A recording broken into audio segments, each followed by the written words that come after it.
Ah, happy Veterans Day, veteran. Oh, well, thank you. Thank you. You Yeah, guys have told us more about your service than I ever knew. well, it's been, when I finally decided to start writing that, and it's just seemed to go more and more and more. But then, Mike has been trying to get me to, convince me to write my memoirs. So Well, I think that's a great idea. after, yeah. Oops, I forgot I my mean, I glasses. I don't have any kids, but at the same time, for the family or something like that. So, Well, I think it's really important to write it down. It's such a good history lesson. And I don't think my dad wrote anything down. My dad was very secretive and concerned about privacy. And, yeah. I think when we all realize just that we're one little tiny grain on the sand and nobody's going to be checking up on us. Well, the other thing I always thought about was, we each one of us has a different story to tell, and I know when my mom and dad passed away, and we found boxes and boxes of photographs, and unfortunately, we started looking through some of those, and we didn't have any the names of the people and stuff like that. And have the context, yeah. And they were older when we started getting into the ancestry.com. I thought, wow, if I had known who all those people were, one, you could post the photographs, but two, it might make it easier to find out who some of the people in the family were. And I still need to get back into that and do some more of it. So I just haven't gotten my initiative back on the ancestry, but I do have, I think, 62 names now. But the other thing I find out too is that the last time I went into it, there must have been 10 people that were contacting me, and said, said the DNA was the same. And so I started looking at some of those. What they are is they are the children and the grandchildren of my aunts and uncles who have been gone for a long, long time. Yeah. And of course, none of them used, I didn't recognize some of them because they're not, particularly the women are not using their maiden name. And most of the time, the guys are not interested in doing the ancestry anyway. So. Yeah, well, there'll always be one relative that really enjoys doing that. So if you can find that person, all the links fall into place because they've already done all the research. And, I've done a lot for my family, found grandparents' grave sites simply through searching and through the records too, sometimes through the military records, found, all the way back to the Civil War, things like that. But of course, didn't know any of those people. But. Yeah. Well, if you really get into it, you can actually go to the Mormon temple in Salt Lake City and go through their library. Yeah. And they got massive amounts of background information about families. I mean, and not just Mormon families. It's just stuff that they've collected over the years. So, and I did have a couple of friends of mine in California who did that, and you can they'll give you copies of everything, photocopies of everything that you're looking for, and it's all free. So. Excuse me. Yeah. Bless you. Excuse me. Bless you. Oh. Well, we've got plenty of sunshine now. We had rain and storm for the last weekend. Yeah, well, we're expecting that big tropical storm, which has been meandering around in the Caribbean, and it started after it left. Well, it came across, went into Honduras and Honduras and what else? Belize, came back out, and then it started over towards Cuba. When it got to Cuba, it took a north turn, and then it started moving. Well, now if it goes on the track it's on right now, it'll come across here about 10 miles. I mean, we'll get a lot of heavy winds, but we won't get the we won't get any surge or anything here. So My brother lives in Pensacola. It looks like he's right on an the oak, get it. So yeah, that big ancient oak in the back.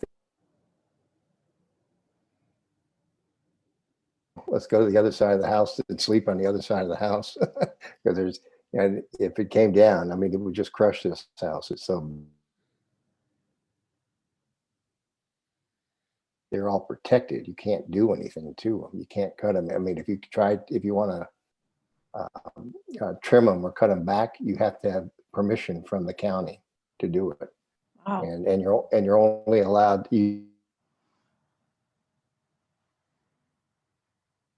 tell you what to cut and how to cut it. And I think you're only allowed to cut maybe no more than something like 15% of the tree back. And it needs,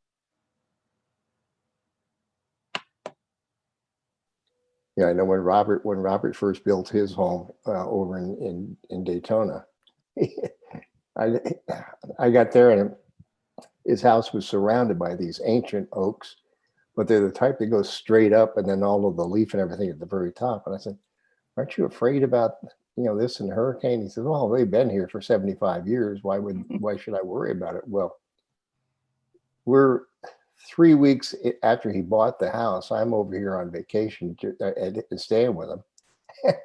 Here's this, I mean, he said, the storms never come in here anyway. So, and here's this storm barreling down. It's a Cat 2 coming straight at Daytona Beach. And sure enough, we got the 25 miles offshore and went the other direction.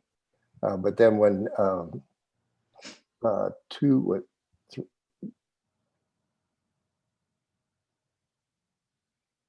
he was still living here, and he decided he was going to go over and stay with Robert because Robert had a generator went out, at least have air conditioning. Gary doesn't like heat. So he went over there, and I'm getting these texts back and forth from Gary. He said, oh God, the first oak tree went down. Of course, he says, it missed the house. And then he said, I'm leaving. I don't want to stay here. And all of a sudden, 3 more oak trees came down. These are these big ancient, but I think Robert lost someone to come in and cut up the trees. And they have a lot of these people these guys were from Georgia. They came down here and they were just, putting themselves out as contractors to take this wood and everything off the property. And they put it up on a truck, and Robert says, I don't know how it happened, but all of a sudden the load shifted and it fell on one of the guys and killed him. Oh dear. Yeah. So. Well, Jim, I've made you a co-host because Okay. I'm noticing my internet connection is reminding me that it's unstable. So Yeah. Okay. I may be dropping out and coming back. That's what's happened several times where you're talking. You go in and out. I Now, drop. when you drop out, can you hear us? Or no? I could hear you, but I could see you, but I couldn't hear for a few seconds, I could not hear what you were saying. So there was like a 3-word gap in a sentence, here and there. So, but I just wanted to start doing that anyway, so that, that gives you guys control over the meeting too, if I should just disappear or leave the meeting. Yeah. Now, is your internet, I mean, do you have a real high speed or no? I have a high speed, but the area that I'm in is very difficult for any kind of reception. We're on under the flight path of John Airport. Plus we have helicopters, that seem to be circling most of the time looking on the beaches, plus those little planes that fly back and forth on the coast with their advertising banners. So I do think that sometimes my internet will drop, and then I'll hear a big plane go by. And I suspected, could they possibly, somehow deaden the reception so that they wouldn't be receiving our stuff as they flew over. Well, yeah, that, or maybe it just is going through the wind at that speed. Maybe they're disrupting the sound waves or something like that. I don't know. I don't know enough about it, but yeah, I mean, I know when I lived in San Clemente, excuse me, there were places that in the house where it was totally dead. Get to the other side of the house and it would be perfect. So, unfortunately, in my office, always had good high-speed internet. So, but what I did here, we had we had one of the big ones, and we only had 25 megabits of speed, and it was so I went to Comcast and I got 200 megabits, and once I got that, everything was solved. I mean, and I got those things that you can plug into the wall, which put throughout the house, and so it builds up the Wi-Fi reception throughout the house. So I wonder if do you have any of those in your place? I do have one back in my little office, but even so, I'm sitting closest to the site of the modem right now, and I'm having problems with wavering internet. So how old is your router? How old is my house? No, the router, or that comes into where the cables come into the house. I think AT&T came down and replaced the whole unit. Actually, it's downstairs in the rental unit, and I'm sitting right above it, basically. So I get reception for just about everything. And I know it's at least 100 megabytes per second. So don't know why. I think it's because we're in a little dip here. There's a hill in back of us. And then there's, we're by the beach and all that kind of goofy stuff. Yeah. Am I going with this thing? Trying to move a spot. Because I know when we had the other one last year, I mean, we had to have them come in and change out the router 3 times. And of course, that was why we left the company. They had closed their offices at the local offices here. And one of the guys said, well, he said, I doubt whether we'll be around in 6 months. And he says, and all the routers that we're putting in, they're not new ones, they're all rehabs. and so he said, that's why a lot of them don't work that often. But and sure enough, they're gone. So. Well, that's obviously a big feature for my landlady. If her tenants downstairs can't get good reception, they don't come back. Yeah, definitely. Yeah. You don't have any capability of putting your own router in, do you? I was going to do that, and a guy told me you wouldn't get any better reception, and you just have to pay $80 a month. So I thought, well, I'm not willing. And they said they would have to come out and rewire inside the house because this house is 70 years old. And so I thought, because I tried to set it up myself with a new modem here and it wouldn't work. They couldn't get it to work. So they said they'd have to change the wiring from out the pole outside into my house. And it was just getting way complicated.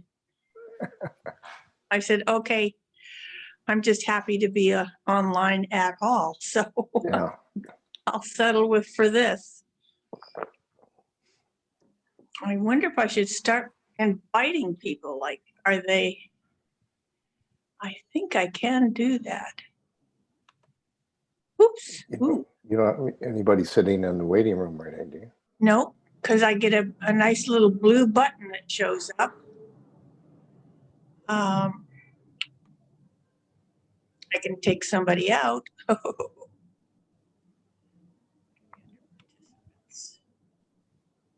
Oh, there's the invite button. I'm going to try that.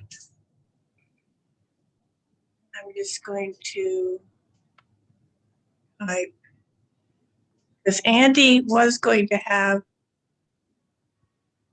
oh, it takes me into Gmail. So while we're waiting for people to show up, we'll just do that. Okay. Please join Zoom meeting in progress.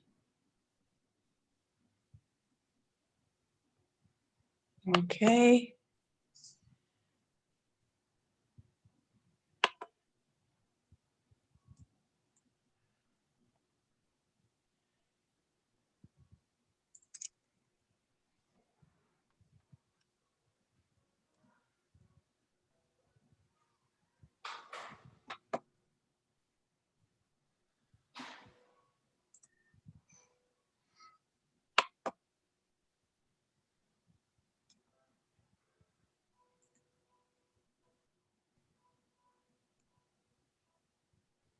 Ah, now they're popping up. That's good.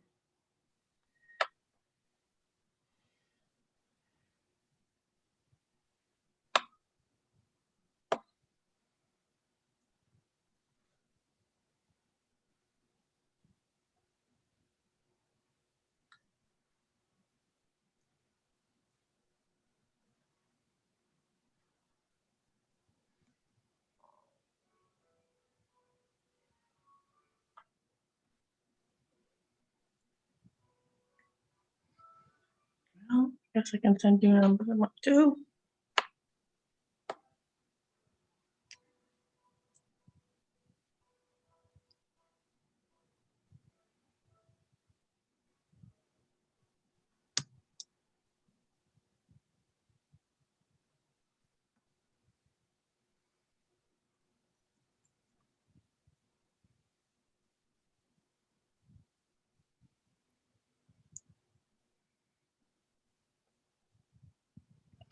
Well, I'll just send this one.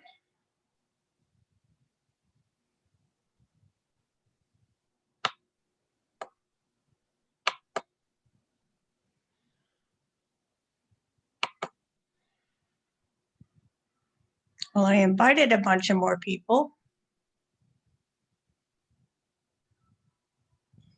They always like to improve things to help us out, right? Yeah. I was thinking about taking one of your emails that you've got that has, for the recording and use it, maybe send it on to Ada or onto Leela and say, here, try this and see if you can get in, at least watch the recording. And if you like it, then we can get you into the live one.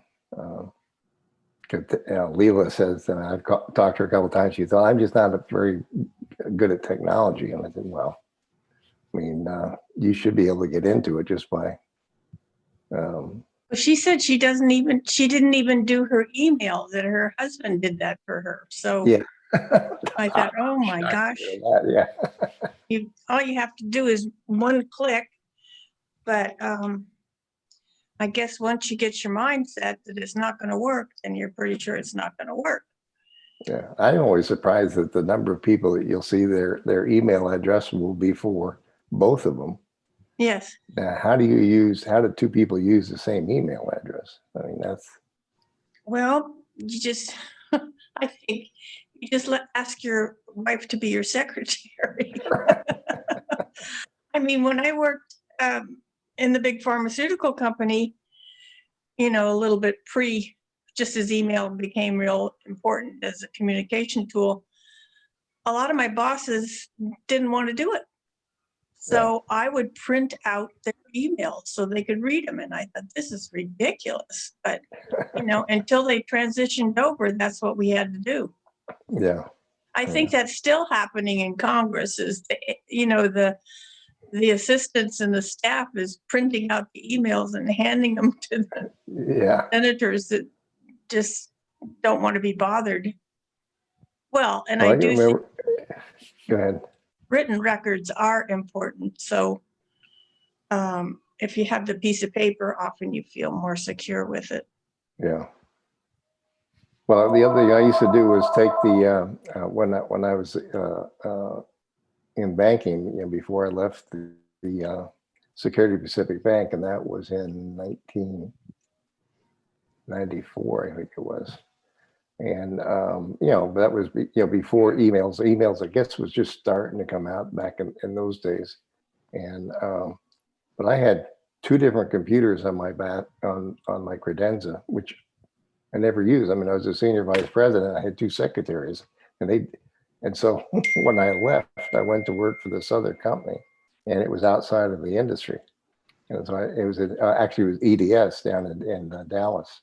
And I walked in and saw my boss down there, and he handed me an Apple. Well, it wasn't. What was it before? It was Apple. It was there, one of those big box computers, but it was that you could take with you on a business trip and everything. Yeah. And he says, I said, hell, I don't even know how to use the regular one versus an Apple. And he says, well, here it is. Learn to use it. Well, I almost died for the first 6 months. And of course, I've always used Apples ever since then. So, Yeah. or Macs, yeah. But you know, at EDS, they had 96,000 employees, and they decided to outsource all of their computer systems to another company. And I think out of the 96,000, there were about 30,000 that used Apple computers. And when they did that, everybody was forced to use an IBM. We had 10,000 people left the company. They would not use an Apple computer. They just said, screw it, I'm out of here. We had the reverse. We went from Apple to PC, and a lot of people were furious, and I didn't like the changeover either. But then after a while, I adapted. So I really have to stumble around for a while if I'm using an Apple device now to orient myself. Well, the other thing I did find I had to do when I got this one, I did have to buy a Microsoft package for it, just so the stuff that I was getting in a lot of times, I had to have it to read some of it. So yeah. And I always liked Excel anyway. So. Hi. Well, I used Excel a lot, and I still use it a lot because it's so convenient for sorting and sifting, and basically because I'm math phobic, that I can get it to do all the math for me. I don't have to figure. I'm not good at that. What are you talking about? What are you talking about? Excel programs in computers, and Apple versus whatever else. Who's the phone? The green phone? What was that? That maybe Frank? It might be Frank. It was a phone number. Yeah. So I know his internet connection is probably worse than mine. Is he living by himself? Anybody know? I don't think so. I think there's somebody. I thought I saw him talking to somebody, or I don't know. Maybe like that. I don't know. Well, I know he gets out. Yeah, he's always done that. They've got a bar. Yeah. Well, that's more social life than I've been having. Mine is just going to the doctor's offices or the commissary or something like that. I think everything that Frank writes, through his history in the military and everything like that, it always ends up someplace saying something about, oh yeah, it had the great bar. Yeah.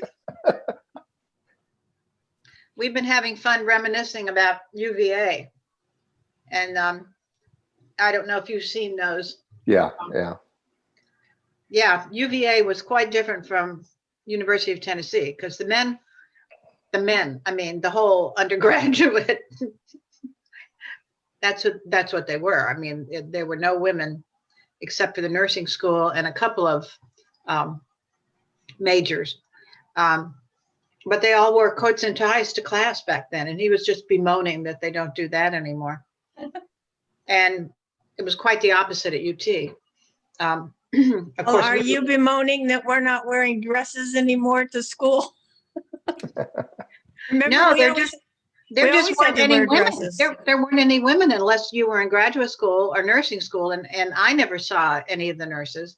Well, I'm talking But- about in high school and college, I had to wear a dress. There was no such thing as wearing pants Well, right. unless it we really snowed, didn't and then either. we got a snow day and we got an option that we could wear our jeans instead of our dresses. Well, So, there weren't really any rules like that at UT, but that was just the fashion. That's what we wore. And when I think of putting on stockings all those times, or I don't Well, even think pantyhose had really started to come in back Mm-mm. in those days. Well, you Garter know- belts. Oh my God. Remember here, here at in the villages, they have it's the village high school, and it's a very, very good high school. I mean, they have, I think 98% of the kids graduate from high school there, and about 98% of them go on to college. And but you drive by it at lunch hour, and they're all running across the street to Starbucks, and the girls are wearing they wear a like a sweatshirt. It's a brown sweatshirt, but they wear tights, shorts that are so short and so tight.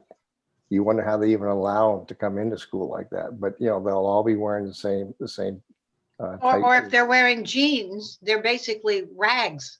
yeah, Because exactly. Yeah. It's like, what is wrong with you kids? I don't get. And then adults that are doing the same thing. to Oh, try to- I tease my niece, Darnell's daughter, and every time I see her, she's always got the jeans with the holes in them. And I Alisa, do you know you have holes in your jeans? Do you need some extra money to buy new jeans? Or you need to stop going to that thrift shop because Yeah. Well, actually, they're more expensive than the regular ones. it's crazy. Jeez. Of course, it was a big deal for us to wear jeans the night of a football game, to wear jeans to school that day. Do you remember that? Yeah. Yeah, we couldn't wear jeans to school. And I remember the big thing because Balboa High School girls wore pegged Levi's, which Oh, were yeah, the tight. tight You ones. remember Yeah. that? Yeah. And that's what they're all wearing now, or the spandex in them. So there's nothing new under the sun. It's funny. where did I put my drink?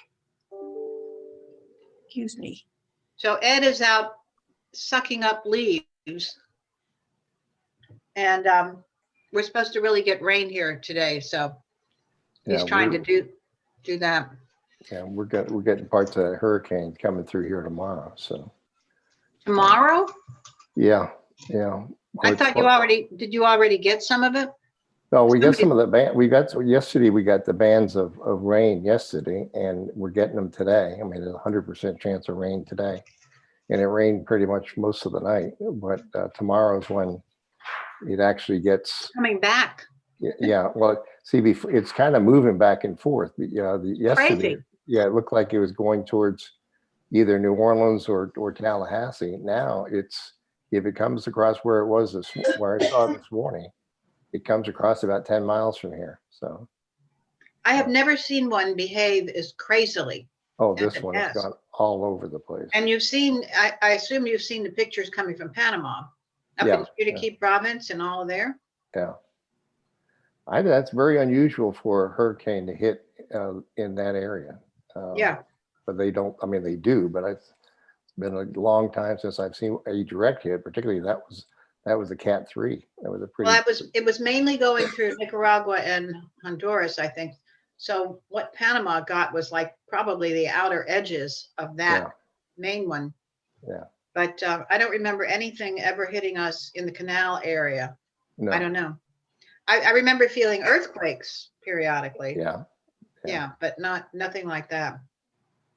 When we were in 2007, when we visited with a group from Balboa High School, Ed and I were driving around Gatun, and of course, this was before the new set of locks was built, and nobody was living there.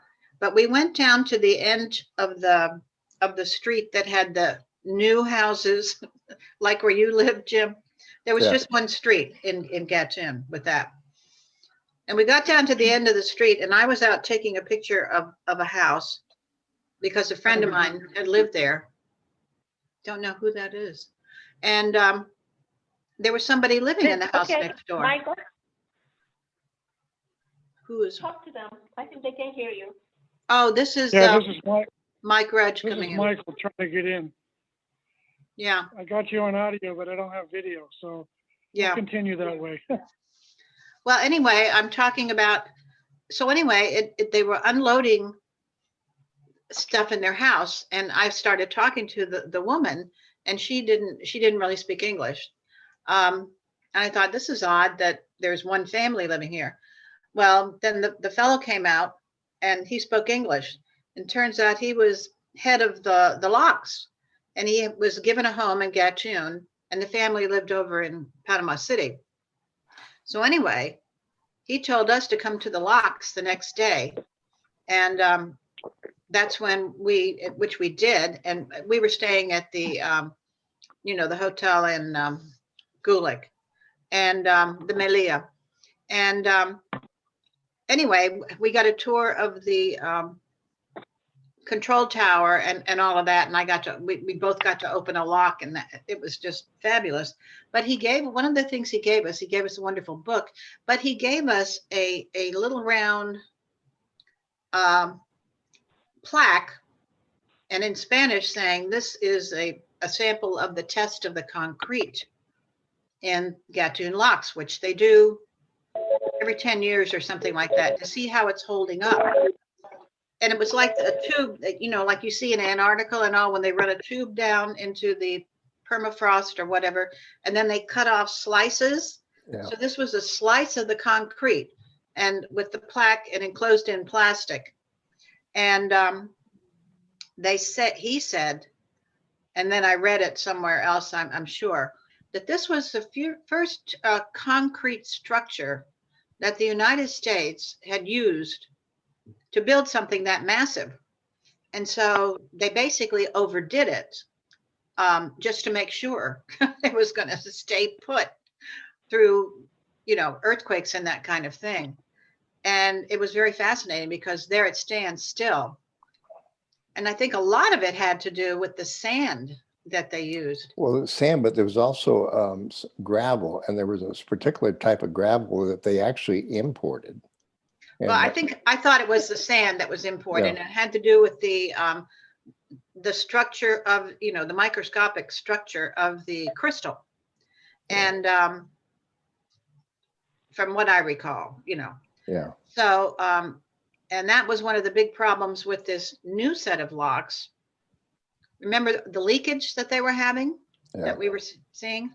And it had to do that was locally acquired, and it was not the best quality to use for that type of structure. But I have that wonderful round little plaque sample sitting in the house here. And I just thought that was fascinating, that it was the first structure of that size that the US had really built that was, all concrete. Well, they've sent actually scientists down to Panama just to try to see if they could actually figure out what and how the mixture was done, because they said some of that stuff is now 100 years old and still there, versus the on the new canal, the Right. maximum that the contractor would guarantee was for 30 years. Yeah, it was basically a money-saving Yeah. thing that they did. But I mean, they would love to be able to figure out what the actual mixture was, so they could build something that had 100-year life. Yeah. And they've never been able to do it. So I find that hard to believe that they didn't write that formula or Yeah. whatever down.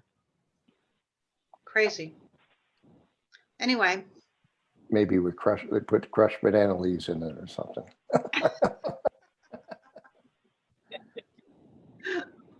It was So, actually, Mike, we can't see your picture, I guess. Yeah, I don't know what to do about that. I got you only on audio, and the last time I had you on audio for a moment, I tried to shift to the video and I lost completely, and I had to struggle through getting you back again. So I'm not going to do anything. Sorry. well, do you see Well, the, we're getting Robin. yeah, Hey, how the- y'all doing? Are you back home?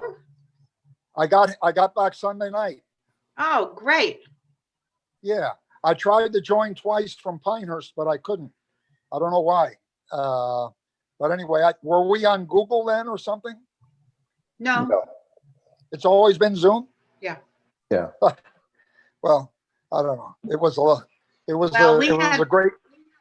we had problems one time because they changed the entry number or whatever. Oh, okay. Right, Ruth Ann? Hello? Hello, I have a telephone. This, a telephone like it's beeping. I don't know if that's me or somebody trying to get in. well, you might be be hearing Mike. He's on the phone. Oh, But he- okay. Yeah, but I'm not doing anything. I'm just listening. Oh, Okay, Ruth well- Ann, do you know how loud that was? How loud? What was? Oh, what Frank said? Oh, okay. No, Ruth Ann was blowing her nose. Oh, okay. I'll have to turn my volume down. It was No, a good one. I just had a huge coughing fit, so. I hate that. couldn't Mike, get- Mike, do you have at the bottom of your thing, do you have the button there for the visual? No, I don't see anything that I can use. All I have is the keypad and a way to hang up the phone call. That's all it's showing for me. So I'm just gonna stay here invisible, but on audio only. I hope you don't mind. No, Well, it's Texas. What can you say? I'm pretty ugly today anyway, so I'm saving you some trouble. I thought if you did *9, you would, I don't know, it does some function, maybe raise your hand or something. Try that. *9? Did you say Yeah. hit *9 with them? Yes. Okay, here goes. I might be goodbye.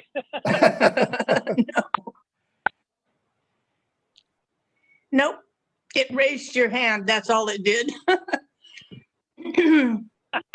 There's that feature for if you want to speak, you can raise your hand in a large meeting. So, But when he did that, the stuff across the bottom shows up. So, there's the video thing over to the left. and if you click on your participants, you can see that his phone number has a hand up, a blue hand. So that's just, I have no way to take my hand down. Sorry. I think you can do *9 again and it'll go away. That's what a teacher's pet does. They always have their hand up. Well, I'm Oh, not well. the smartest guy in the class, so it's not me that has my hand up. It's some substitute. We remember.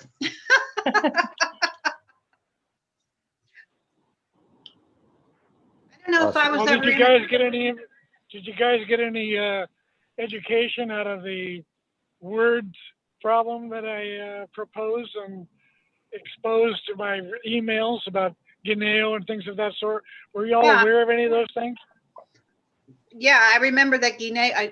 Well, what I found, the times I learned about ciruela and durazno, I had bought a, with the VCR set, a learn Spanish for children, a set. And, and it had a cartoon thing to it where you would learn the words and all that. And they were using durazno and ciruela there. Now it was cartoon, so I was thinking one of those, I forget which one, was a plum, just because of the way the cartoon had it.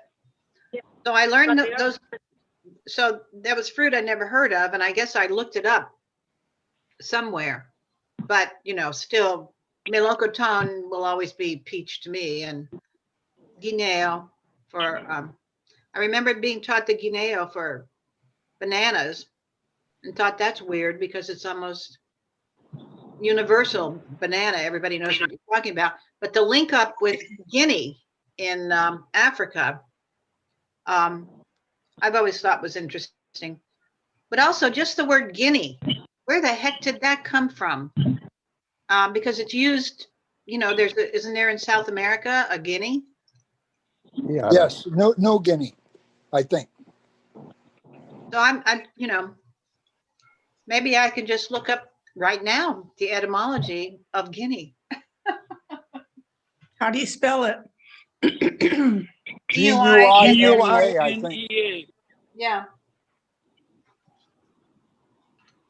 So the follow-up email was from my contact friend and still lives in Panama. And he says basically that melocotón is no longer being used there. That is ciruela. So it just proves that all our languages are in flux constantly. Oh yeah. And I'm especially aware of that along the border here of Mexico and Texas, where everybody speaks a broken, what they call pocho or Spanglish. And Okay. the real skill comes when the people who generally speak pocho can alternate each word from Spanish to English to Spanish to English and go on for a long time. Well, doesn't That's a real pocho, sign of intelligence to me, is deliberate. isn't pocho also mean a first generation born American from Mexico, whose parents are from Mexico? Isn't that another meaning for pocho? No, that's pachuco. That's used No, mainly no, in Arizona and Pachuco, California. Pachuco is more of a gay guy. But I thought pocho referred to a first generation American. I read, I can't verify that. Elizabeth is nodding her head in confirmation. So, no, you're not. That's not confirmation. We're driving to Brownsville, so she's here alongside me listening to all our Zoom. well, in California, Pachucos are the gang guys and pochos were just the kids of immigrants. Exactly. Elizabeth says exactly. Yeah, but when it is pocho, when they talk about pochos, what Michael was saying, that is a sign of intelligence. It is a skill to talk both languages and mix them, but at the same time, it's very bad seen in Mexico if you talk like that. And that's what I tell Michael, don't talk like that. Understand the way they talk, but you need to speak good English or good Spanish, because if not, it's like a very low education. Yeah. Sin educación. Yeah, that's like when I was living in Brazil, I spoke Portuñol, which was the combination of Portuguese and Spanish. I never could. Yeah, I found I could get along really well doing that myself. So as I was gradually learning Brazilian Portuguese, the Spanish was being substituted as I got more vocabulary. It worked just fine. The people were very sympathetic, and I was very happy at that. Works in Italy too, if you speak Spanish and Italian. Right. I got Well, along. we had some friends that were on a trip in Italy, and the husband decided that he was going to communicate, and he did very well, just adding O and E on the end of the Spanish form of the word that he was trying to get across in Italian. All right, I've looked up Guinea, and it's mostly associated with the country. But it's also a former money of account of the UK equal to 12 shillings. And I've heard that. And then, yeah, it was a gold coin of Great Britain issued from 1663 to 1813. And then, of course, we have it as slang and extremely disparaging and offensive, a contemptuous term used to refer to a person of Italian birth or Mhm. descent. So you wonder what the link up is between that word and somebody from Italy. Why? And we've all heard that term used that Something way. to do with their heritage, I'm sure. No, Are they it had- both spelled? They were from Italy, people, Right. Italian people. Well, we But- refer to Italian people as guineas. Yeah, It's a I'm raising my pejorative hand. term. I'm raising my hand because there is a version, a variety of chicken that comes yeah, from and Italy. a That's a guinea. guinea fowl also, yeah. Yes, and they're all over Italy. So that could be one of the bases that Yeah, we have this term, derogatory term for them. yeah. So where did WAP come from? Just to What was mention the question? derogatory terms. Were both guineas spelled the same way? The shillings and the guinea you're talking about for Italy? Yeah, I think so. Okay. Yeah, Well, the country is Guinea, which ends in A, EA. and then the platano, which is a variety, as I pointed out in my email, that was grown for export from Panama for, I don't know if it is anymore. It might be replaced by something better. Like, we went through quite a variety of different forms of avocado that they found better and better ones for packing, picking, and export. And so I now like we have alligator pears. pods. Remember Yeah, I've alligator never heard pears? that one anywhere. Yeah. I think the banana that is now kind of endangered is something like because of disease or something, and I think it's a problem Panama has to face. I think the kind of banana is something like a The calabash, Cavendish, the Cavendish banana is endangered. Cavendish. Yeah. Yeah, it's a variety. Hi, Naomi. Hi, Naomi. Who's Naomi? She's standing next, she's with Jim McGloin, Oh, I don't helping him see with he's connecting to audio. I don't see the video. I heard his voice, I thought, but I didn't see Oh. him. There Hey you there. go. There There he you is. go. Boy, and let me see if I can't even get my virtual background here. Well, the one you've got's pretty good. You Yeah, can keep that. Yeah. Okay, I couldn't get on because there was no quick line connection. So I had to get off my iPad, get on a laptop, Ooh, and go through a roundabout way of getting there. But here we are. so what's your Jim- virtual backdrop? A bunch of books. psychology books? Yeah, my office with Okay. my books on the shelves. Of course, of Here I'm course. in my son's bedroom where I'm doing most of my work these days. So, Your son has flowers on his wallpaper? yeah, his daughter came to the house and saw this is the room that was her father's bedroom. We never changed the wallpaper when we bought the house.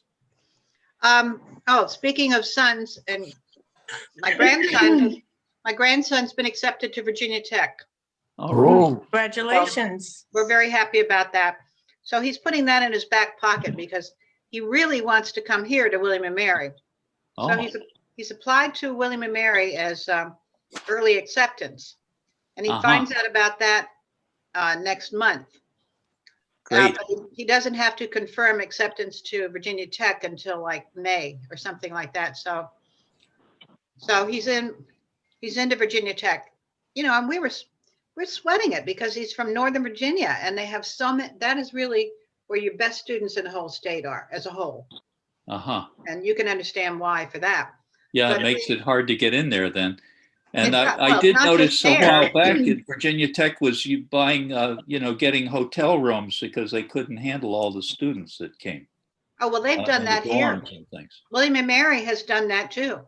At least two of the hotels that were right along the main drag close to the college Yeah, have now been taken over as dormitories. Yeah, boy.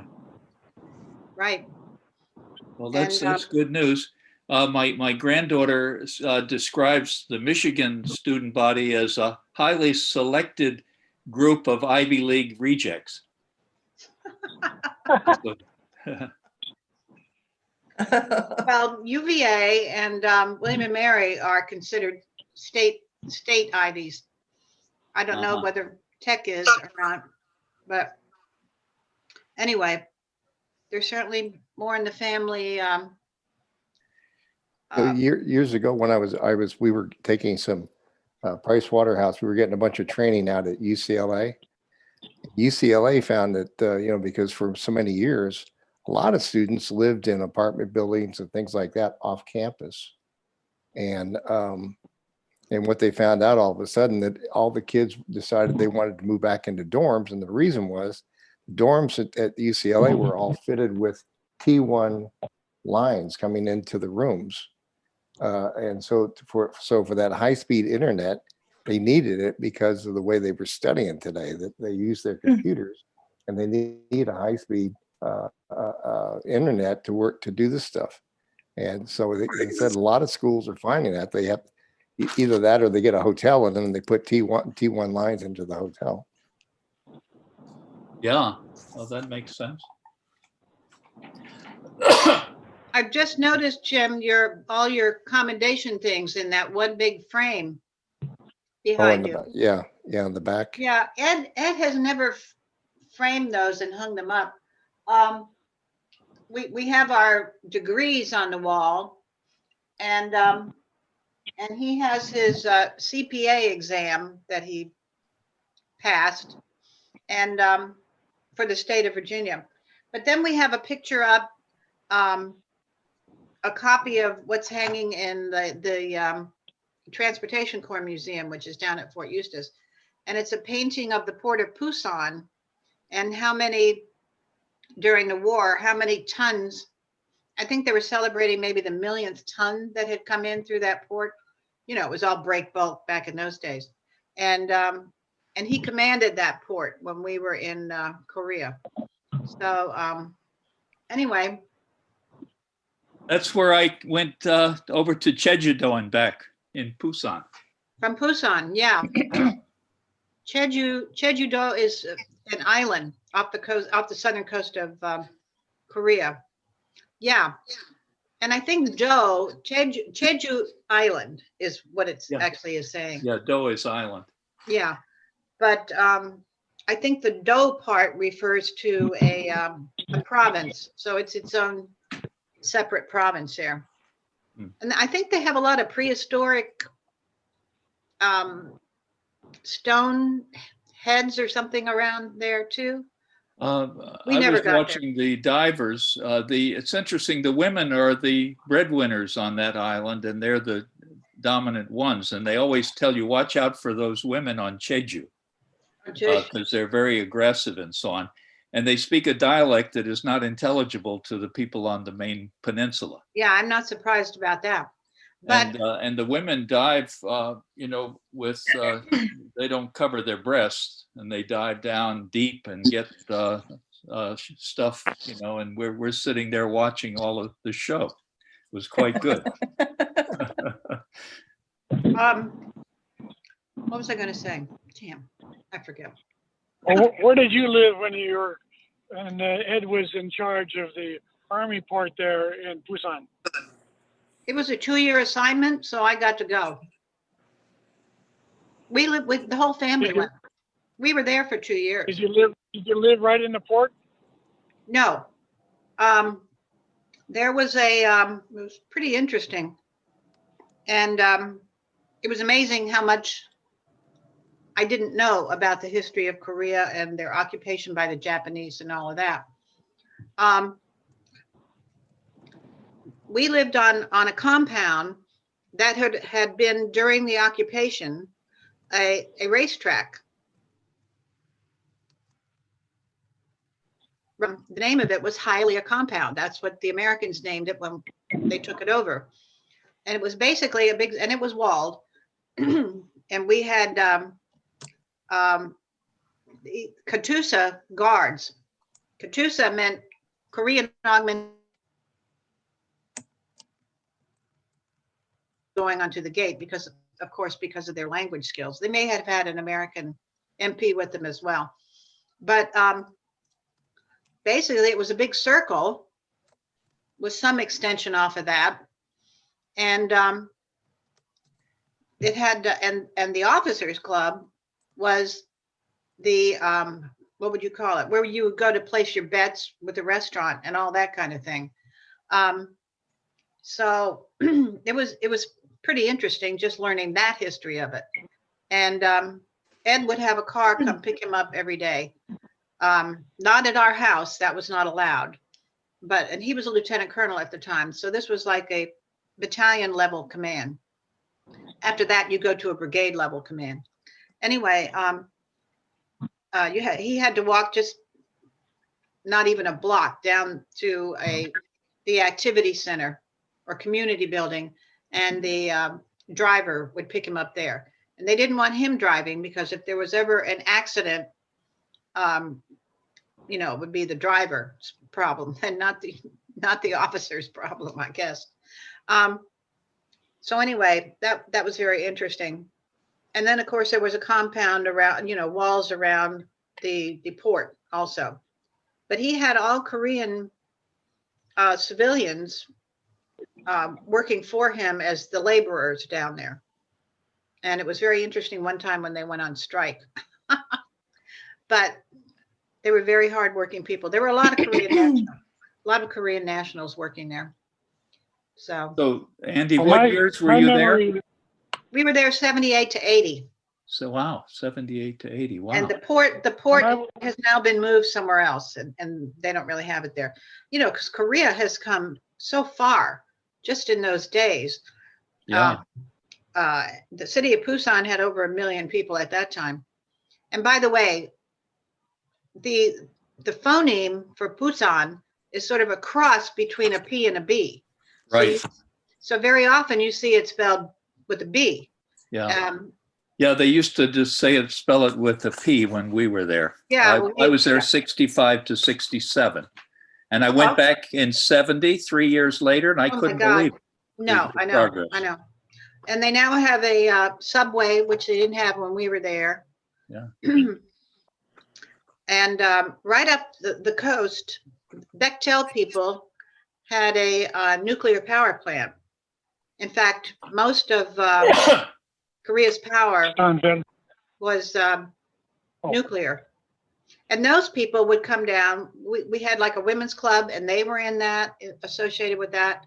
It was like the spy who came in from the cold kind of thing. And they would come to the officers club. Different people had access, including some priests that were there sort of as missionaries. And the priests would come in from the cold, where they could get their bourbon and their whatever else. And then they would serve also as, we had a Catholic chaplain, but if he ever went away and all, they would substitute as the priest there also.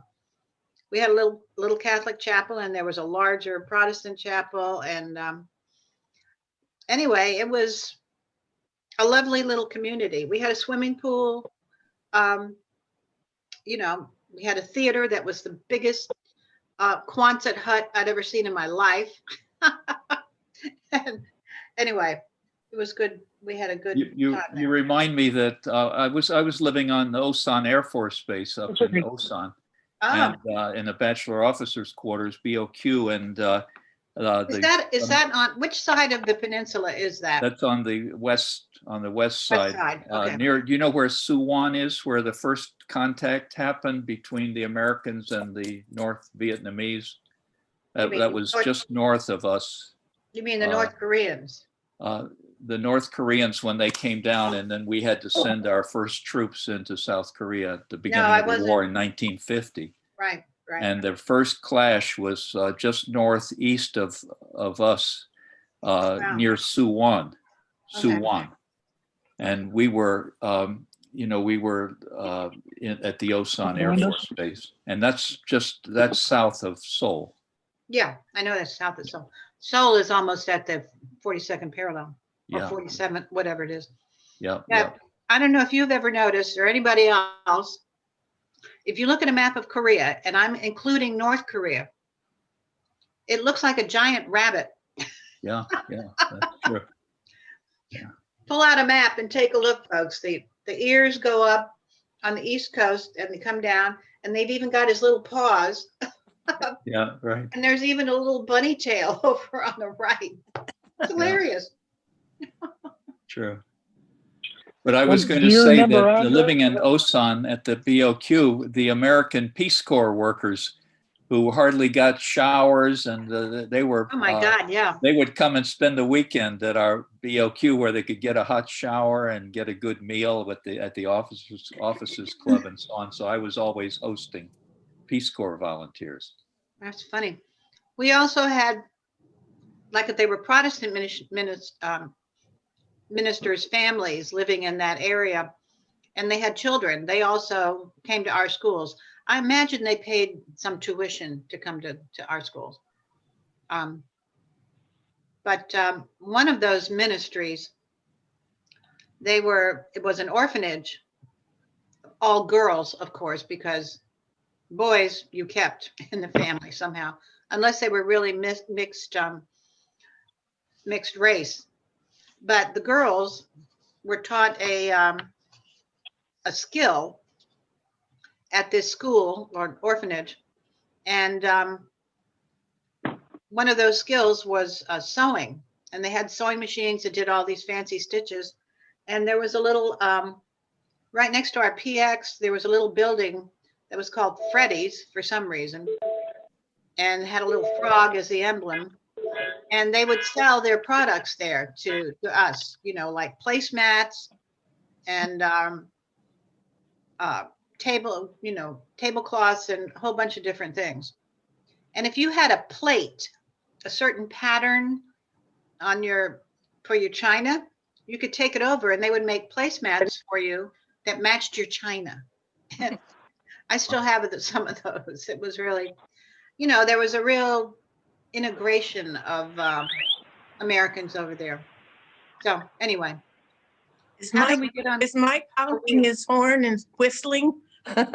Anyway, I wanted to note to you guys that I put in chat the link that should be easy. Oh, great. My battery's running low, so I have to go to another room. But look in the chat, and it's got the link, and that was included in your email.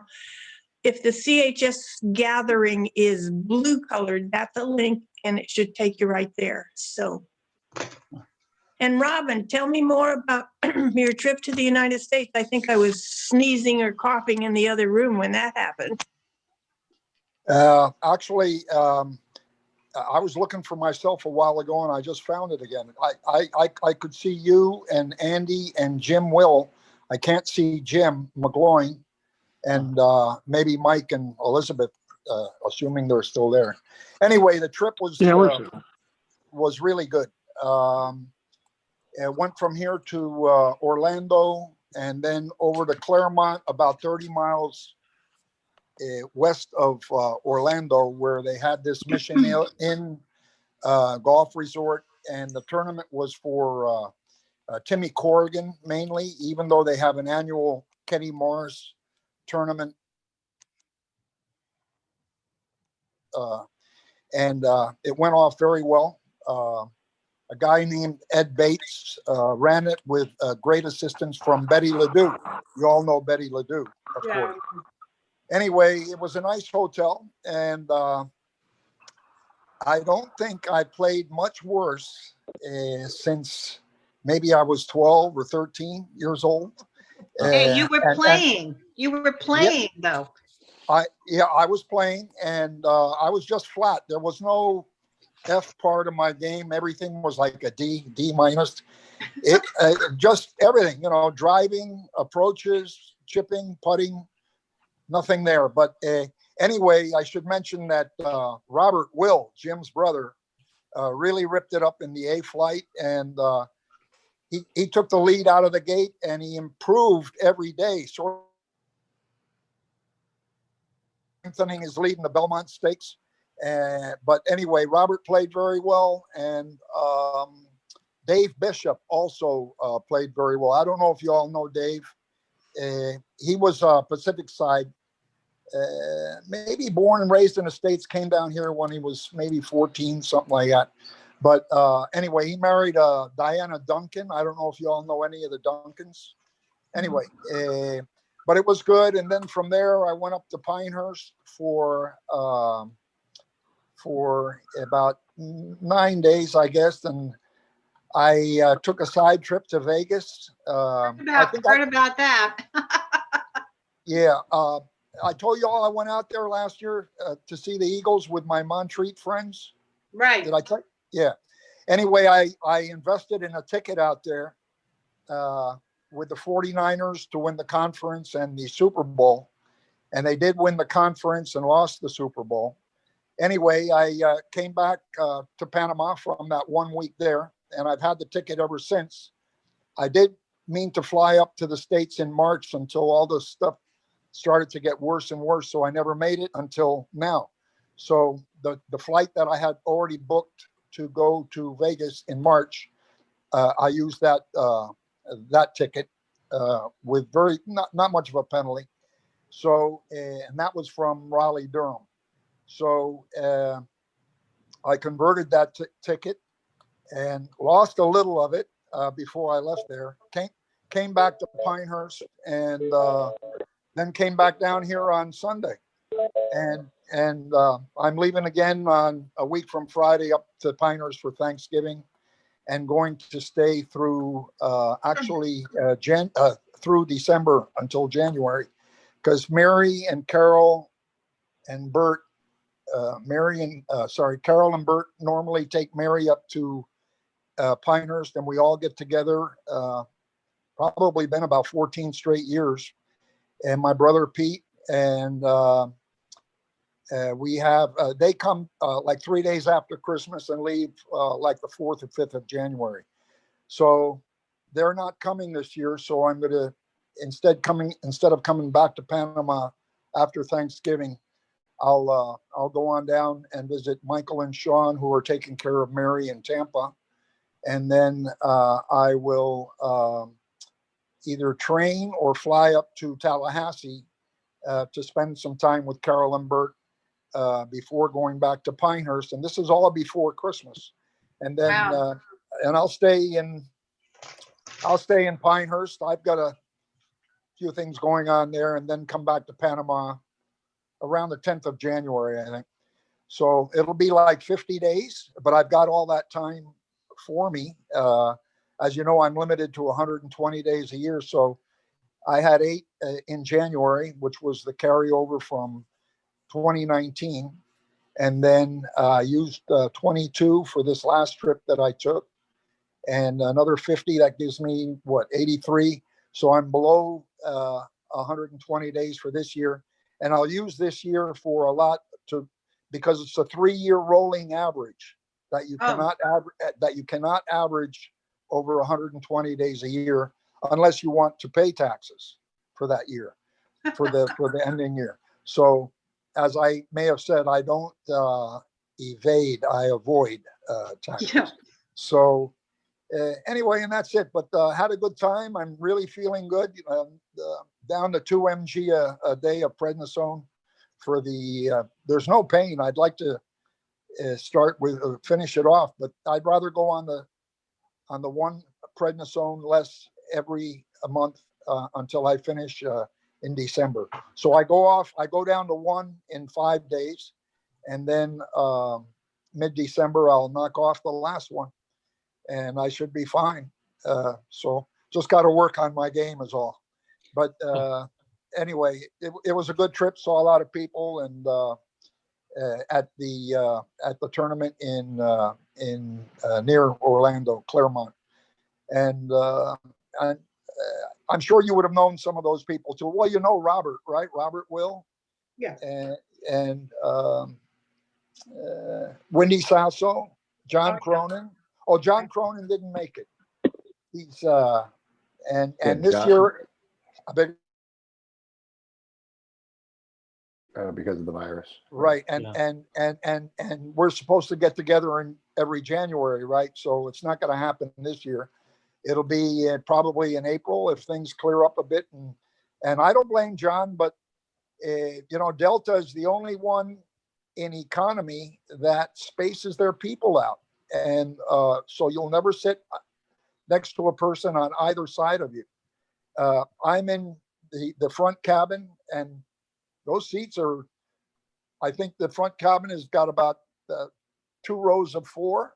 So, sorry, four rows of 4, 16 people, and maybe 6 or 7 people are in that. So, but they guaranteed that through October, and they were still doing it when I came back just on November the 8th, Sunday. So that's very good of them. American, United, and Copa pack them in if they can get them. Sorry. Yeah. Anyway, so yeah. So the other airlines do not guarantee anybody a space on either side. It can happen if not a lot of people are flying, of course.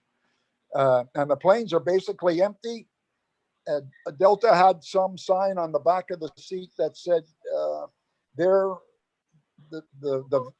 vents are so that you could almost operate on a person in the airplane. It's so clean, and I've not heard of anybody having any problems after a flight. Although it could have happened, maybe people aren't traced, and maybe nobody. Maybe, I don't know, maybe nobody's had a problem. And one thing they do in Panama is they take your temperature before boarding. And in the States, when you land, nothing. And Florida, my gosh, I mean, they don't wear masks there at all, hardly. And Surprise. what about the villages, Jim? Do they wear? Oh them yeah, around? no, you can tell who's from the villages. They always have masks on. Well, that's good. It's really the people that live around the village that don't. So. Oh, okay. And North Carolina was a little better, but in Panama, any building you walk in that's a public building, they take your temperature, and then you're free to go inside and do whatever you have to do, supermarket or what have you. Now, for me, but wearing a mask, right? Wearing a mask Panama. at all times. Now, while I was away, it was mandated. And now there's no quarantine on Sunday. Now it's free out there, and traffic is not too bad because some businesses didn't make it, and they're I mean, it's not like it was before when everybody had a business and traffic was crazy. But now it's still okay, even though everybody's out there. Now, when I came back, I had to have a COVID test 48 hours before I left. Well, in Pinehurst, Southern Pines, Aberdeen, I would have had to have mine on Friday because I came back on Sunday. Well, I could have had it, but my doctor said, they don't have a lab here. The closest one is like 45 miles away, and they will only get you what you did on Friday the next day, and that'll be Monday. So you won't get a analyzation until Tuesday. I could have. So, but Panama has the option if people do not have the COVID test 48 hours beforehand, they will do it for you before you get to immigration in Panama.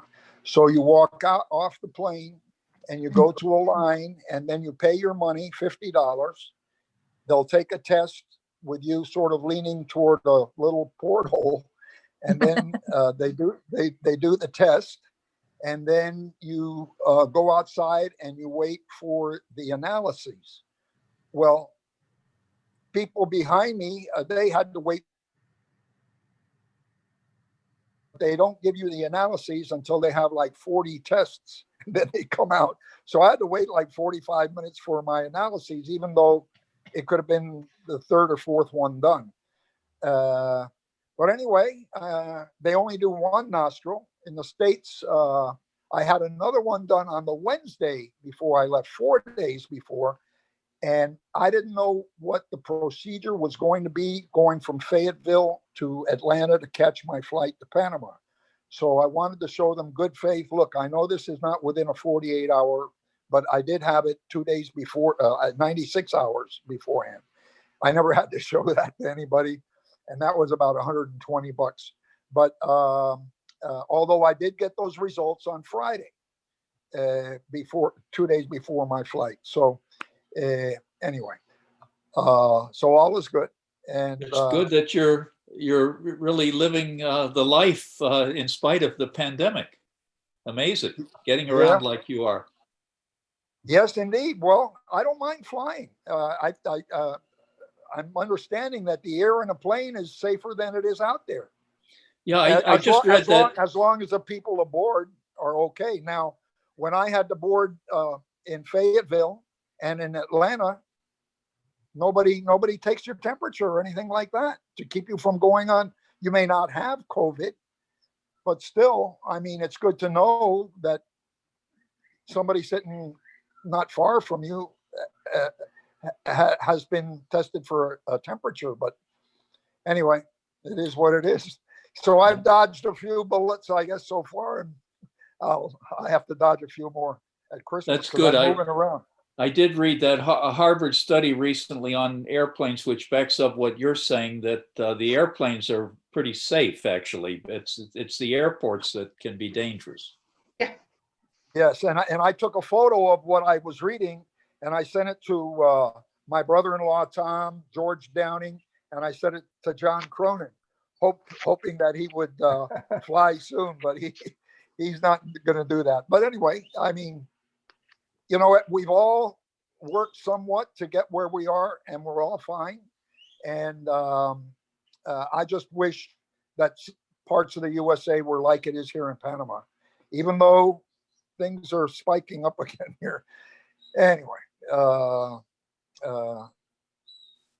it's good to be with you all today. Oh, by the way, I have on top here updated invitation, Cristobal High School 60 today at 3:45 p.m. 11/11/2020, and the Zoom number is 819-442-1014, the one we started with, and not the one that I used today.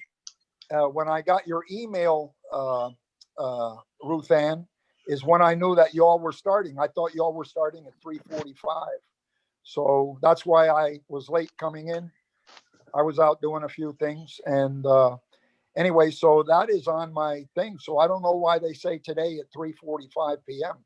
with the old That was Zoom the old number. Yeah. Another thing, I saw Dorothy Folse before. Remember Dorothy Folse?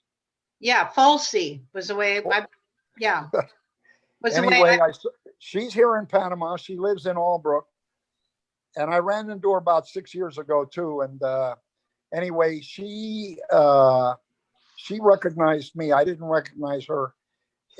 But anyway, I said, why don't you join in on she said, Robin, I'm beyond that and everything. You know, I'm just having a quiet life here. And anyway, she used to play pretty good golf down here in the 80s and 90s.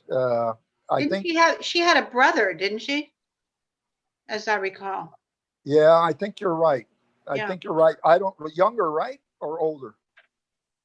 Eddie. I I think maybe older, but I can't swear. You know. Yeah, it was older. His name was Eddie. Eddie Foltz, yes, of course. Maybe a year or two ahead of us, right? Yeah, they moved to Balboa, didn't they? I think so. That's where I know him from, Balboa. Yeah. Yeah, okay. Yeah, I hadn't thought of her. Probably if we looked in, in the younger yearbooks, she'd be there. Yeah. That's funny. Hi, Frank, glad you joined us. Yeah, thank you. I just had lunch with two lovely ladies. Took me out to lunch for the Veterans Day. Really nice. Very nice. Nice. That's nice. The youngest one is 70, the oldest one is 77. It's like young chicken. little girlfriends of mine, so that's from the American Legion. Yeah, you gotta stop running around with those young chicks. I Yeah. know, I can't keep up. What's a Rosman? Can't keep up What's a anymore. Rosman? Yeah, man. I love to hear the Bejan. Oh, yeah. Oh, yeah. And the reason I failed to join you all, it just dawned on me, is that I was using my US phone to connect. And you've always connected to my Panama phone. And I've always had that. I didn't think, because I travel with two phones all the time. I'm with two phones. And that's me. That's why I didn't join you up there in this. It just dawned on me. It was lost. It was lost in translation. Very good. Tokyo, right? That's right. That's right. I'm curious. Your eyes look like something's going on with them, Robin. I know you had a what do you call it? Detached retina. Detached retina. Yeah, because my mom had that. So are you still suffering from that, or did you have a repair? Yeah, this is the one they operated on, and Okay. it is like this really, I think, all the time. It looks like your pupil is bigger, like you just had your eyes dilated compared to the other. No, thank you, but everything's the same. It was a 6-hour operation, and he really did a wonderful job, according to Bascom Palmer in Miami, which is one of the top-rated eye institutes. And they said whoever operated on that eye did a wonderful job in saving it. But he got a lot of muscles around the eye, and it destroyed the muscles, and that's why it's sort of droopy, I guess. My mother had it, and of course, when she was young, it must have happened like before the 20s, maybe even, because she was born in 1903, and of course they couldn't do anything about that. And the bad eye was actually larger than the good eye, and because of the muscles, your eye reacts to light, and of course that affects the the muscles around your eye. So the good eye was always seemed a little smaller than the other, because she was blind in that one, and so none of the muscles, I didn't know that it affected the muscles around the eye. So she was always very self-conscious, because that one eye was larger, seemed larger when you really looked, but she, most of her adult life, she was coping with one eye, just single eye having vision. Yeah, well, it was a 6-hour operation, and I think he had to use his fist somehow, and it's never been the same. Now, they were able. I have a contact in there too, which I can see close up everybody with this bad eye, but they also made for me in Pinehurst a contact lens that I can, with the vision I have here, and I can see perfectly with that contact. However, this has always, before I had the detached retina in the year 2000, this has always been a lazy eye also. Okay, now this contact, I can see 20/20, but everything is smaller, a little bit smaller than this eye. Interesting. So it doesn't really go together. And when I'm driving, sometimes I close this eye to see what this eye is looking to the right of the road. So this is my dominant eye. I basically play golf with this one eye, although I can see a ghost of the golf ball with this eye. So I don't use that new contact lens anymore, because it's perfect, but if I had only one eye, it'd be perfect. But this is like 20/25, so it's pretty good. But anyway, it is what it is, and so I go without it. I've got glasses that will improve my reading in this eye. In fact, they're sitting behind me here, about 6 pair. But Call out. Yeah, but anyway, those. I beg your pardon? I think I recall, Robin, that you told me, I think when we were down there one time, that you were jogging on the causeway when you noticed that, I guess you had a lot of pain, and that's when that happened? No, Something- I was driving out the back gate of Albrook. Oh, okay. In those days, I was married, and my wife worked, who I'll have Thanksgiving with this year, by the way, and Oh, our daughter and Justin too. They're going to come to Pinehurst. She's down in Warner Robins, and Alex is up in New York. Anyway, I was driving out, so I had privileges to go on the military bases because she was my wife, and that's the way it is, right? So I was driving out the back gate of Albrook, and it was like a shard of glass, only it was all black, and it was in my left eye, and it did not hurt at all. And I said, "What the hell is that?" And I could see out of my right eye, and it was like 2:33 p.m. And I said, I don't know what happened, but it's going to be too late to see a doctor, and I'll go tomorrow if it's still there. Well, I went to sleep that night, and I woke up, and that black shard was still there, covering almost all of my vision. So I called my doctor, and he said, "Well, come on in."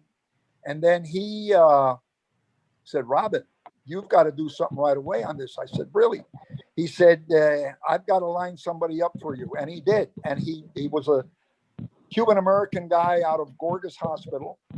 A lot of the medical doctors that worked for the military and the Panama Canal stayed on in Gorgas.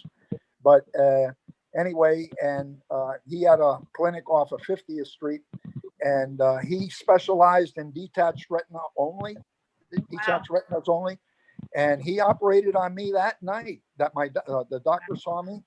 And well, Bascom Palmer said he did a wonderful job, and that buckle is still there. So, so I thank him for saving this eye, although I really don't use it that much, Yeah, it's not a sure thing when you get a detached retina in terms of the surgery. So you were very lucky. The one patient that I've seen face to face since the middle of March is a man who's essentially blind, and he had the right eye with a detached retina, and he had 6 operations on that eye, and now he can't see anything out of it. God. And so I see him in my waiting room diagonally across and with the door locked and to get socially distanced and so on. But I don't make any other exceptions for people. Wow. But it's not a sure thing. If you get a detached retina, it's a good thing you find a good surgeon that can do the job yours did for you. Yes, he did. Because if I didn't have this good eye, I mean, I could use this because it wouldn't clash with what I see here and here. Yeah. I would only see smaller but perfectly, with the contact on top, So if you ever have a symptom like that, go right away. Get the two. Yeah, exactly. Get the best surgeon you can find. Right. Like if you feel like you all of a sudden have a terrible, terrible headache, don't put it off. Get yourself to an emergency room. Yes. One of my friends who's 94 now in Ann Arbor and is a retired professor from Michigan, he let a resident do his eye, and he's never been able to see out of it ever since. Yeah. Oh, big mistake. Wow. Yeah. Too bad. Mike, are you trying to speak with us? Because I see you. No, I'm just listening. Robin's doing a fine job of carrying on the conversation for us. And I wanted to ask Andrea, though, that before in 1980, I was in Busan. And if she might recall that I wrote her about that I went to the gate and asked for Colonel Ed, and they said, "Oh, too bad, they had just left. It was probably between 2 and 3 weeks prior." We left in January. We were there January 78 to January 80. Yeah. Well, it must have been the fall of 79 then. I was over there on a freighter. We had delivered a cargo of grain to Incheon, and then we went down to Busan, as it was still called then, and picked up a cargo to take back to Seattle. That was in the fall? The problem with Korea, in my estimation, was the sidewalks that they were made out of like cement railroad ties, and underneath them was the open sewer that smelled so bad. We could smell the country 50 miles offshore, depending on the wind. Well, So hopefully they've improved or modernized that. Yeah, that was my first memory coming into Kimpo Air Base near Seoul and going down to Pyeongtaek on a country road and using all the human waste to put out in the fields. Had quite a stench. Exactly. Yeah. And if we bought goods, edible goods in the marketplace, like cabbage or anything like that, we had to soak it in with a mixture of Clorox and water. Soak it good before you ever ate it. And they also warned us never, of course, raw seafood was a big thing over there, or just plain seafood all the time. But they told us never eat the oysters, because of all the runoff into the waters there. And not long after we left, a bunch of people had just let their guard down and had oysters and raw, and they came down with hepatitis. I mean, just plain stupid. But I think a lot of that, I don't remember open sewers on any of the streets, main streets. Of course, we mainly went on to those really hot days, the heat would come up and hit you in the face with that smell, and you had to find a store to get inside to get some relief. A lot of places they had what they called honey pots, and that was when the men with I forget what they used, closed containers or something, but people would bring their night soil out, because a lot of people were still using, chamber pots and that kind of thing, especially in the rural areas. And, and the people would come along and collect the waste. And I'm sure that, and I remember there was a definite odor too, but I also attributed it to kimchi, kimchi and garlic. Yeah, the kimchi. You could always tell a Korean from any other Asian by the smell of garlic on their breath, because the kimchi had the garlic, and you haven't eaten a meal if you don't have kimchi with it. Yeah. Jim, the Thai diet has a lot of garlic. Thailand. Is that right? Garlic and Well, I had an afternoon available to me to do some shopping around in, I guess it might have been called the tourist area in Busan. And I marveled at the furniture they were making with all that mother of pearl inlay. It was just exquisite stuff. Yeah. I bought a four drawer jewelry box to bring home to my wife from there, and she just cherished that for the longest time. It was just exquisite. Yeah, we have several things like that, but I think the reason I forget why we got onto Korea, but you're talking about the quote strong women from Jeju-do. I think a number of it seems that in Korean families, it was the wife who controlled the money. This is something I was told, and a lot of GIs who married Korean wives turned out to be rather dismayed when they would come home and the wife would say, okay, give me the check or give me the cash, because that was their tradition. And I think a number of servicemen, that was a bit of a shocker to them. Right. Yeah. So anyway, interesting. Well, that's how it's done when you marry a Mexican too. I suppose she's listening to you. Somewhat. She's on the phone also, but on a different call. Okay. She's not zooming us. What were you saying? What did you? Most year-round guys too. What? Most year-round guys ladies too. The truth be known. Frankly, I think it's a great idea that the women you control the money. Don't care. You control the money. Just face it. Yeah. And there's nothing shy in retiring about Japanese wives either. Wow, this is really the truth or consequences moment here for us all. Yeah, but I remember so many, the talk was that, oh, you marry an Asian woman and she will just pamper you, that kind of thing. And not necessarily. It ain't necessarily so, as they say. Exactly. Well, it's worked for Mexican women. Yeah. Do what? That's worked for me with a Mexican wife. He pampers you. Yeah. Yep. And she discovered that I didn't have all the hygiene that the Mexican people have right away. So that was being taken care of. And the next thing you know, they were giving me a fashion emergency. It's really changed my life there in 1997.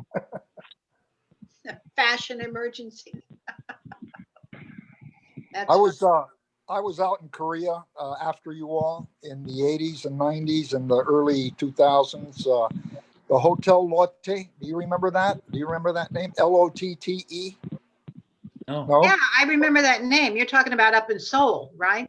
Yes, in Seoul. Sorry, I didn't go anywhere but Seoul, and just visiting. I beg your pardon. I think that might have been a chain of hotels, perhaps. Yeah, well, this was one of the main streets. Anyway, they have a lot of main streets, but I guess they were starting to modernize themselves after you all left, and still going through a lot of work. And I think they made their first car for export in '82 after Toyota hit in 73, the Japanese. Yeah. And then I forget the name of it. It began with an S, but anyway, I saw a lot of changes as the years went on and what have you, and look at them now, and what they've been for the last 10, 15 years strong. But, and that was, when I was out there, maybe about 6 times, but we would have to go to Tokyo and then down to Hong Kong, Taipei, Singapore, even down to Sydney to visit 2 Canal users, even though we didn't have any client in Australia at the time. But, it's always good to go to a city. You have to see your own people and not just other users of the canal, because if they hear you were in town and visited somebody you don't even represent. And so you always make more time after you visit all your clients, and just stop in and say, look, you have a good agent in Panama, but if anything happens, we're there, and you drop off a brochure, and then they may have some questions, and then you have a chance to talk about the canal and what have you. And it was and it still is a very competitive business here. But in those days, and I flew Singapore Airlines, which was really something terrific. Mm-hmm. And they still are. I mean, Yeah. they still are. One They're of the best. still right there. Oh, I remember unbelievable. the warm washcloths put around your neck. Do you remember Yeah. that? Oh, yeah. Spoil me, Yeah, please. but everything, the food, everything was just outstanding. And I guess they've improved upon that if there was room for improvement. But there's a couple of them out there, Cathay Pacific, and then you have a couple of Arab ones too, or Emirates. The Emirates, they're top notch too. But I like the Far East very much.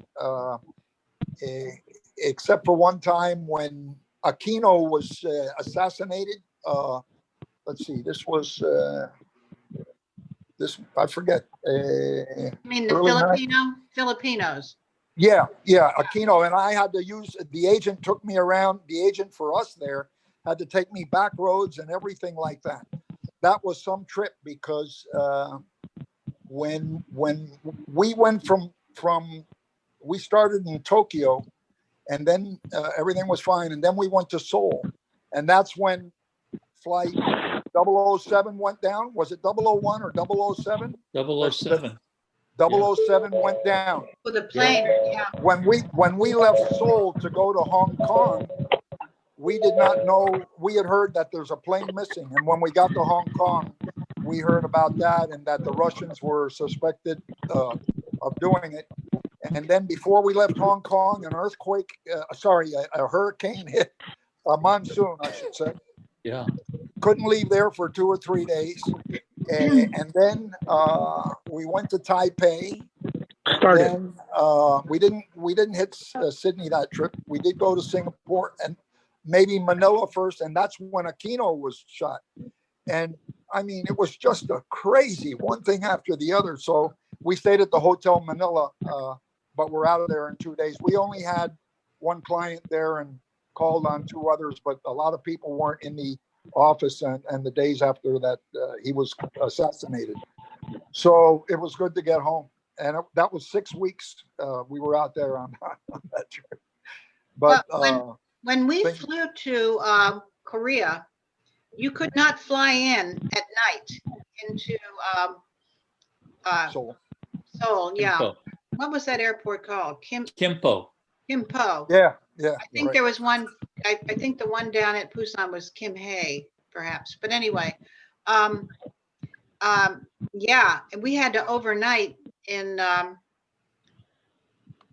Japan before we could fly in. They just would not allow you to fly in at night. So yeah, they were much more, you know, security wise. And just to get on the plane to fly down to Busan, I mean, you got the big frisk and all of that kind of thing then. So it was a very, you know, very tense time. And then while we were there, they actually had a I forget who the dear leader was in South Korea, but they had a revolution against him. And God, I wish I could remember. Oh yeah. Well, those Well, names we are had not Bok easy to Chung-hee remember. when we were Park there. Chung-hee. Yeah, yeah. Park Chung-hee was Is overthrown. he still there as when you were there? I think so. And that's who they had the revolt against when we were there. Yeah. You know, I've forgotten so much of that. Yeah. Robin, when you talk about the good airlines, back when I used to fly into the Middle East a lot, see, there was an airline, it was called, back in those days, it was Gulf Airlines. And it was owned by 5 of the Arab countries. And what they did was when they started it, they wanted to they hired only English, I mean, from England, flight attendants. They hired 600 of them with on one condition. They had to live in Bahrain. Oh, And so, I mean, we had an office there, so I spent a lot of time in Bahrain, and I was talking to a couple of the girls that worked with the airlines, and she said, yeah, she said, we find out now that, we're here. And she said, of course, a lot of the Arab men, when they want to go to a reception or something like that, they want to have a English woman on their arm. Oh, So they'll ask us if we want to go, and we'll go with them. And she said, and I said, she said, yeah, for some there is some hanky panky, but for me, she says, I've got about 5 Rolex watches now. That was for one night. Wow. I mean, just be as an escort for 3 or 4 hours and get a Rolex watch. Wow. Sign me up. Yeah, there was a beach. There was a beach in Bahrain. It was called Sheikh's Beach, and because the Sheikh had his home was at the end of the beach, and I was down there with one of the reps and his wife, and he said, "Look up in the palm trees, Jim." And he said, "What do you see?" And I said, "Wow." I looked up, and well, it looks like there's cameras, and he said there are cameras, and what happens is that the Sheikh, he'll go in and look at the cameras and zoom in, and if he finds a young lady that he really likes, he'll send one of his houseboys down and invite him for tea. And he said, my wife's been invited twice. He said, and she's got 2 Rolexes too, just for an hour tea. funny. Stash them away for your kids' college fund. Yeah. That's funny. Well, they've got so much money, they don't know what to do with it. So.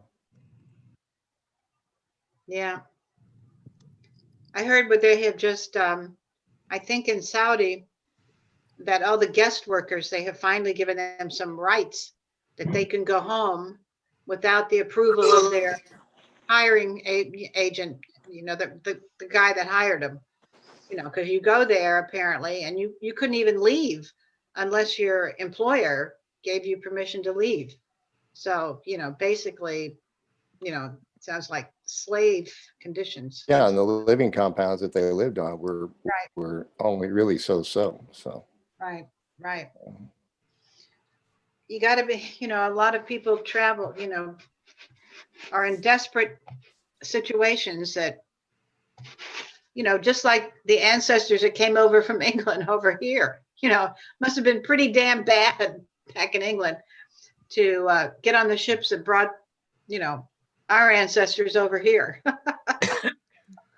Was when I was driving one day in Abu Dhabi, and there was I kept on seeing these fields of what looked like brand new Mercedes Benz, and so I asked the cab driver. I said, "Is there a Mercedes dealership around here?" And he says, "Oh no, those are all just junk Mercedes." And I said, "What do you mean junk? They look brand new." He says, "Yeah, because he says they buy them, but we don't have anybody that can fix them here. So they just junk them and buy another one." Yeah. Wow. How clever of Mercedes. Right. I just probably figured make a good business of going down there and putting them on a ship and taking them someplace and reselling them. Yeah, well, that was the thing in Korea. I remember you were limited about cars you could bring out.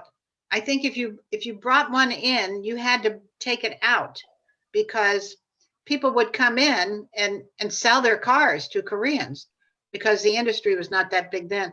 All they were driving, or what we mostly saw being driven in Busan, were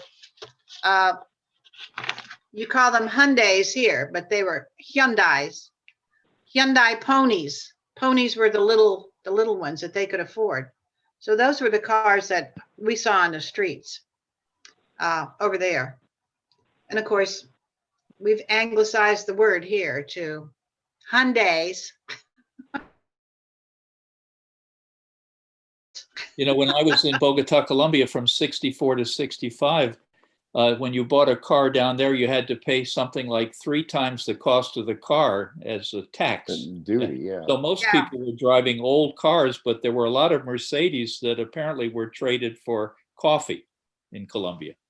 So there were lots of good new Mercedes, but all the other cars were, you know, I was there in 64 to 65, and a lot of the cars were from the 50s that people were driving around. And I think it was equal.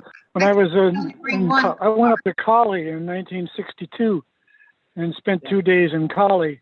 Many of the cars were from the 1930s. These big old Packards with the solid wheels that instead of the spoke wheels, they went to solid wheels.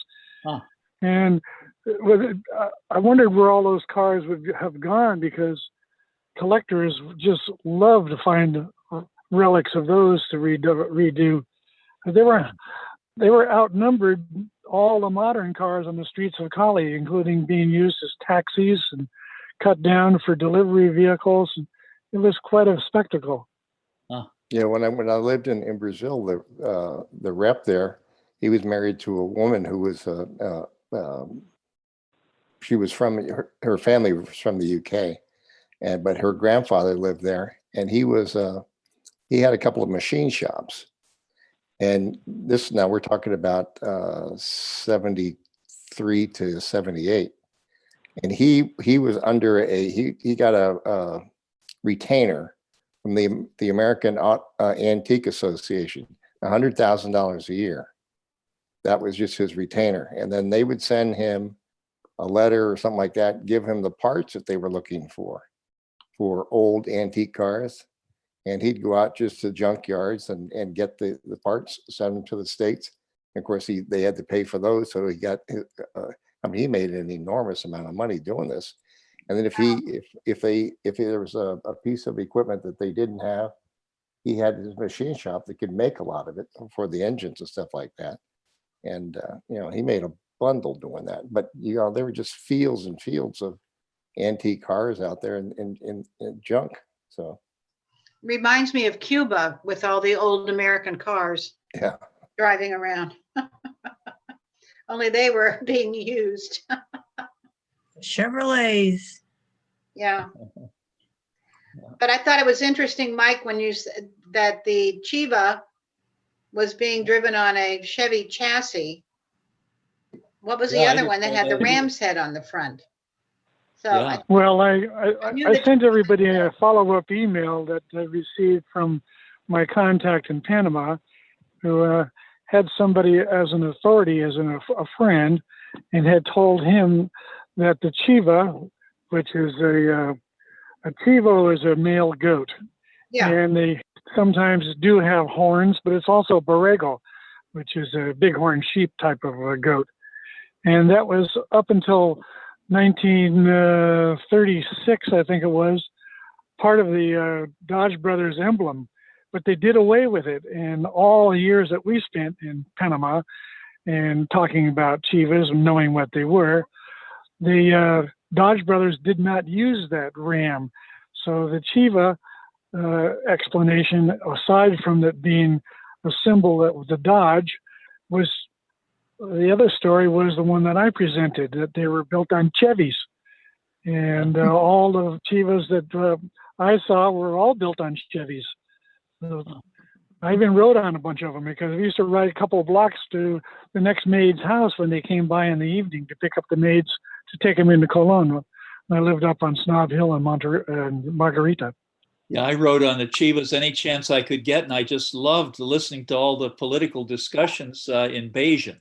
It was wonderful. I remember, and it was a dime to go from Gatun down to Margarita or Colon. But I remember when they were wooden buses, and and you sat on benches that went around the side. They Yeah. weren't the actual. I don't know if you remember that, but Yes. anyway. That's what we're talking about. Those are the Chivas. Yeah. Yeah. Okay. And Mike, They used just a let me pickup say that truck it's body, just- and then they built a wooden bus accommodation on the back of it out of Okay. wood. Yeah, yeah. Okay. And Mike, let me say how much fun it is to read your expositions because you can really see the engineer's mind in your descriptions and things. Really delightful. Okay. All I Well, have. good. I'm trying to encourage more people to write. I'm not a very good speaker over the telephone, and I enjoy writing, so that's why I produce what I do. And Jim Will is very good at that too. He's picking it up strongly and hopefully forming a memoir for his family. Good, I hope so.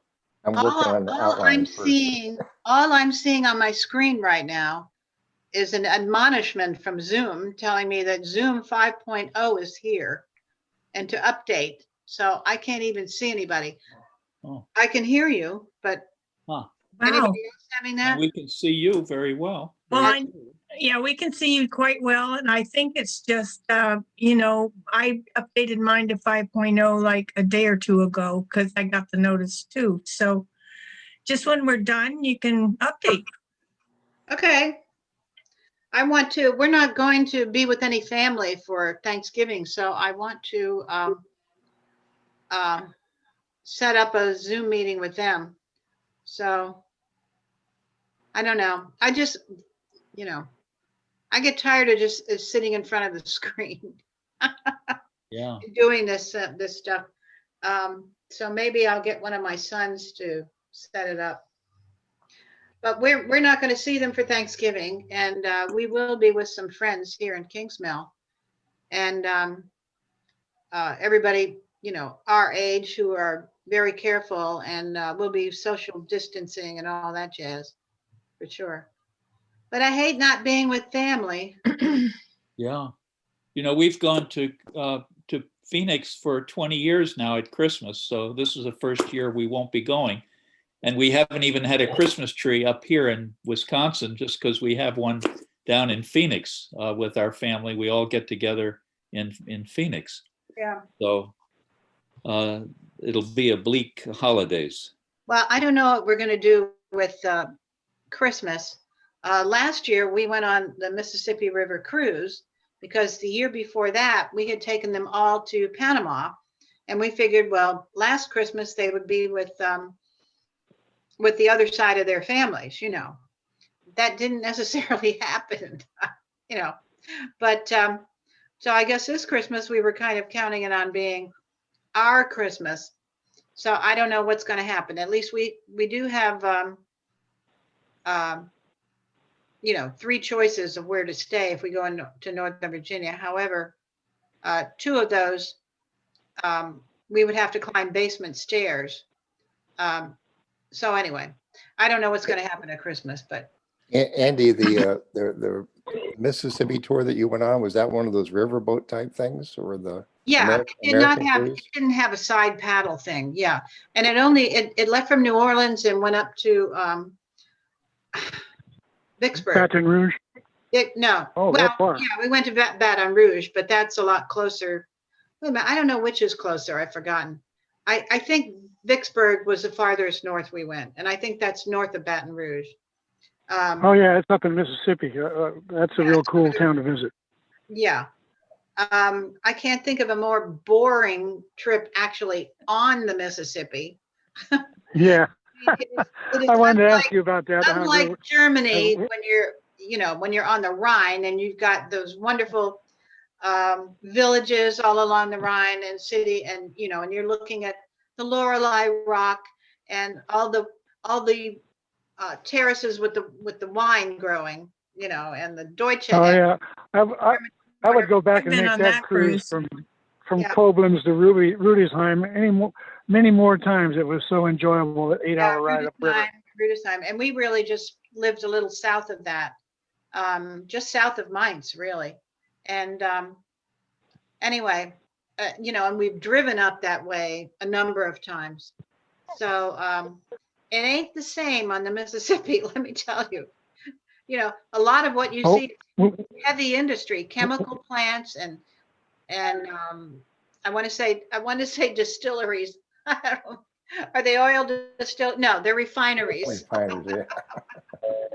So, but it was fun visiting the old homes, and especially Vicksburg. That was fascinating. When our tour guide, I don't know if I sent you that picture, was the great grandson of Jefferson Davis. He's running a tour group, a tour. Well, he owns a tour set of buses and that kind of stuff. And have a if any of you get to Vicksburg, do not miss driving the tour through the national battlefield there of and Vicksburg. we did that. That was included. Absolutely, it was fascinating. And then All just my reading the history. all of my youth, I had thought that my great grandfather had died in the siege of Vicksburg, and then I found out later that he made it all the way through the war and was promoted as platoon sergeant 2 months before the end of the war, and he was in Washington for the parade at the end of the war. He's from Pennsylvania. I was assuming that he was with the Union Army. Yeah. Yes, If he he was with a 148th Pennsylvania 1st Volunteers Regiment. Interesting.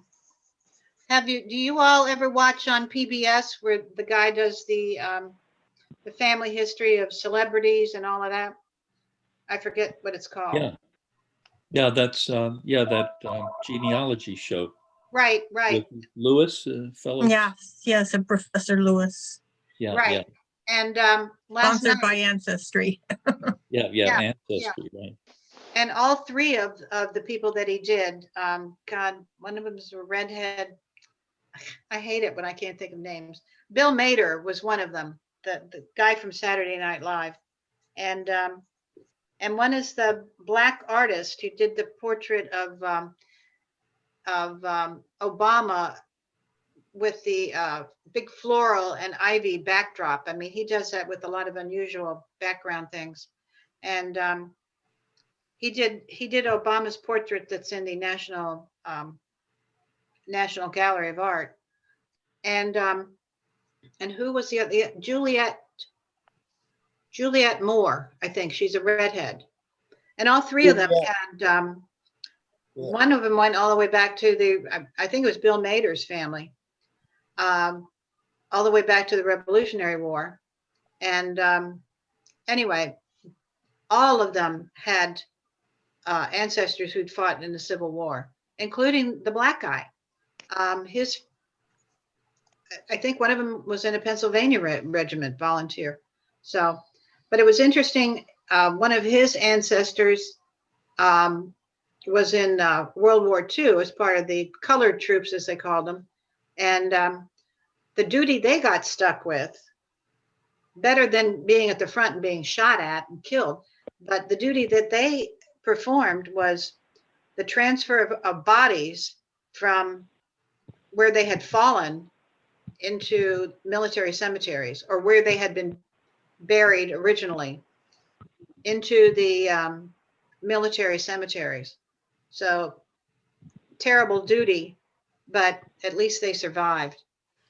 You know, speaking of Veterans Day, which is today, happy Veterans Day to all you veterans and all for your service, whatever it was, large or small. And we're almost to the time of the end of our meeting. We've only got about, it's 11:52 by my clock, so we're right up there. So I guess it's time to say our goodbyes till next week. I hope you have an easier time logging on. Okay, well, thank you very much. Great to see you All all. right. Good Wonderful to everybody. see you. Starting to rain here. It's a little bit gloomy. Bye-bye. Bye-bye.